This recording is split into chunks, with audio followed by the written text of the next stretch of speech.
കാണാതായ 4 വയസ്സുകാരി സന ഫാത്തിമയെ കണ്ടെത്താനാവാത്തതിൽ ദുരൂഹതയേറുന്നു. കുട്ടിക്ക് വേണ്ടി 5ാം ദിവസമായ ഇന്നലെയും തിരച്ചിൽ തുടരുകയായിരുന്നു. പാണത്തൂരിലെ ബാപ്പുംകയത്തെ ഇബ്രാഹിം ഹസീന ദമ്പതികളുടെ മകളെ വ്യാഴാഴ്ച വൈകിട്ട് മുതലാണ് കാണാതായത്.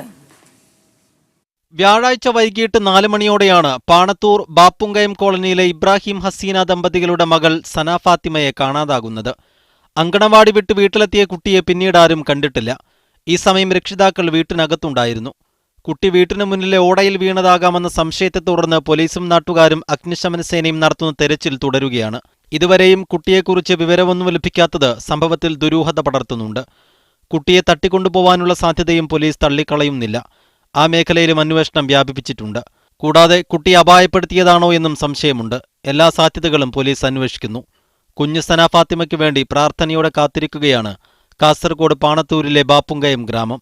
പോലീസിനും അഗ്നിശമന സേനയ്ക്കുമൊപ്പം ദിവസങ്ങളായി ഈ ഗ്രാമം ഒന്നടങ്കം സനയ്ക്കായുള്ള തിരച്ചിലാണ്.